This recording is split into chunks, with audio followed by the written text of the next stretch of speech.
faire un film sur un tel sujet et ne pas vouloir prendre un chemin documentaire, aller vers la fiction, la narration. Pourquoi ?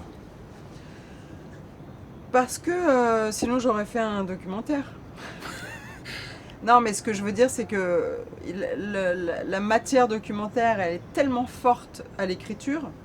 C'est là où le travail documentaire, il réside. C'est dans le scénario qu'il me semblait que j'avais pas besoin, dans la mise en scène, dans l'aspect visuel du film, d'être à nouveau dans le documentaire. C'est justement cette rencontre entre une matière documentaire et des choix esthétiques et de mise en scène plus romanesque, enfin plus du cinéma, de la fiction.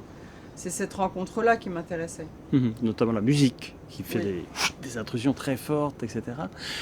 Alors, ok, mais est-ce qu'il n'y a pas un moment, une peur de se dire, je viens raconter mon histoire sur un sujet aussi grave, aussi profond, et qui vous a touché depuis toujours, vous dites, il n'y a pas un moment où on se dit, je fais une petite histoire, je fais un petit truc, c'est pas... Est-ce que je suis crédible pour le faire ? Est-ce que j'ai le droit de le faire ? Ah non, je me suis jamais posé ces questions-là.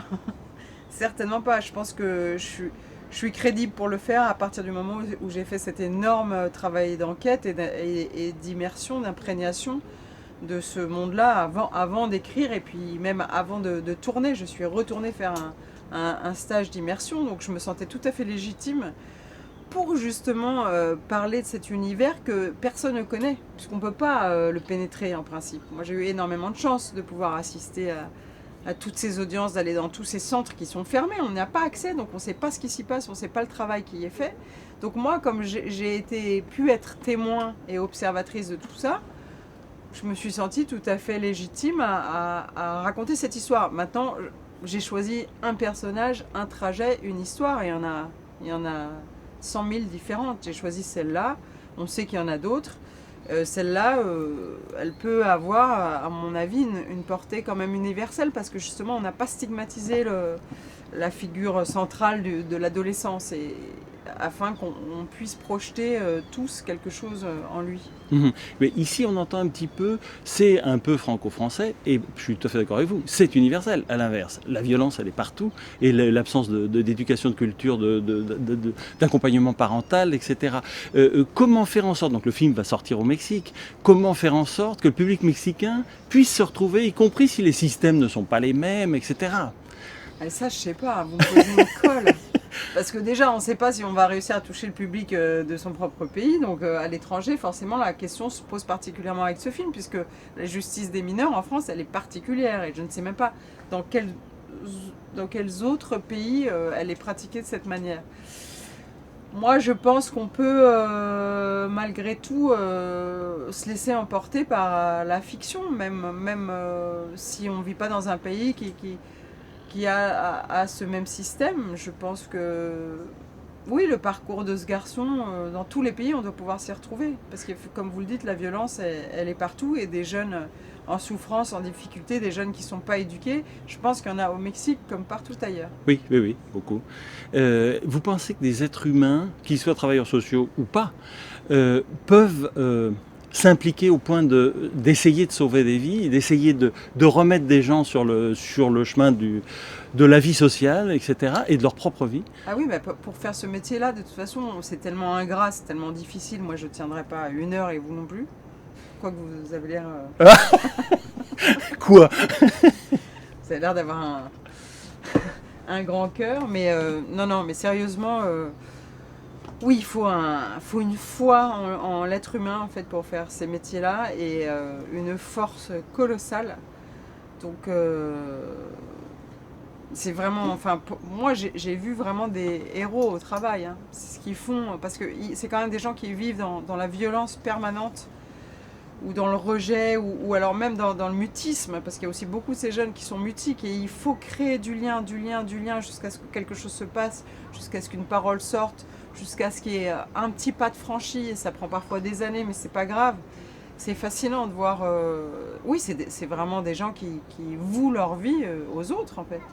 Je pense que quand ils rentrent chez eux le soir, ils sont au bout du rouleau, mais ils peuvent au moins, contrairement à moi et à plein d'autres gens se dire qu'ils ont fait quelque chose pour quelqu'un et puis pour la société. Il y a un détail magnifique, bon, il y en a plein, mais par exemple quand le premier éducateur se fait casser la gueule et qu'il pleure à la fin. Il n'en peut plus, il est au bout du rouleau. Mais ce sont des métiers vraiment très durs parce que justement, ils engrangent beaucoup de violence, mais ils ne peuvent pas répondre par la violence. Donc ça implique de prendre énormément sur soi. Et qu'est-ce qu'ils font de tout ce qu'ils prennent sur eux, de toute cette énergie qu'ils engrangent et qu'ils ne peuvent pas libérer. Je pense qu'il y a des gros moments de doute et de découragement, c'est évident. Mais moi, il y a plein d'éducateurs qui m'ont dit... parfois je me dis mais ils se prennent pour les rois du monde, ces espèces de petits cons, j'ai envie de leur filer 3 claques et c'est tout. Mais non, ils le font pas, ils continuent à essayer d'être dans la négociation, dans le dialogue, sans relâche, éternellement. Il faut tout discuter, il faut revenir à la charge sans arrêt si on veut réussir à obtenir quelque chose. C'est épuisant. Et c'est bien pour ça que le vrai Benoît Magimel n'est pas éducateur. Bon, le vrai Benoît Magimel, je pense que ça pourrait l'amuser une journée, mais non. Oui, non, c'est vrai. Mais c'est vrai que je décris ces gens comme des héros dans le film, mais pour moi, ce sont d'authentiques héros. C'est parce que, alors, ce gars, Maloney, il est complètement brisé. Par exemple, la scène d'amour est extraordinaire. D'abord, il a référence à des clichés porno, bon, en gros. Et en plus, il peut pas recevoir une bise, il peut pas recevoir une caresse, etc. Ouais. Comment ça, c'est pas être un peu trop optimiste de penser que Maloney, on peut l'aider à se rééquilibrer, à retrouver... Mais non, c'est pas optimiste, puisqu'il y a 1000 exemples de gamins qui étaient bien pires que Maloney et qui sont sortis de cette spirale de la violence et de la délinquance. Bien sûr que non, c'est pas optimiste.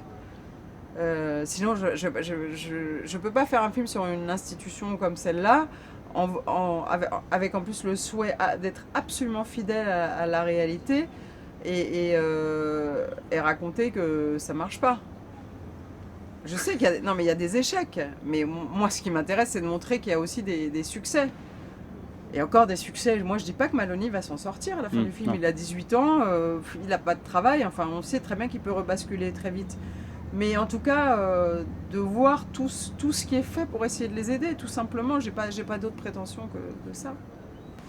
Quand vous prenez à main un sujet comme ça, vous avez envie, de témoigner, mais aussi de participer à un débat et de faire bouger des choses. Donc, au-delà du travail, non ?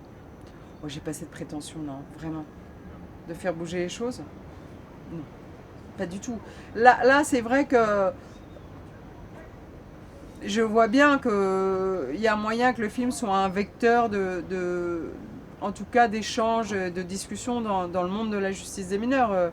La ministre de la Justice était là hier soir à la projection, j'ai souhaité qu'elle soit là. Donc vous avez raison, j'ai envie que le film ait une portée, mais c'était pas du tout prémédité. De toute façon, c'est quand je vois les réactions que le film provoque que je me dis ah oui, ça peut être une matière à discussion. Et si moi, avec ce film qui n'est qu'un film, je vais rien. C'est pas moi qui vais révolutionner la justice des mineurs en France ni régler le problème de la délinquance. Mais en tout cas, si ça peut être une matière à échange et à décoincer des choses. Évidemment, la justice ici, comme j'imagine dans votre pays, manque énormément de moyens. Donc, mais il va y avoir là à Paris des débats avec la ministre et les travailleurs sociaux, les éducateurs PJJ et tout, auxquels je vais évidemment assister. Je suis très très curieuse de voir ce qui va s'échanger, mais moi je suis qu'un tout petit détonateur, quoi. C'est tout ce que je peux faire.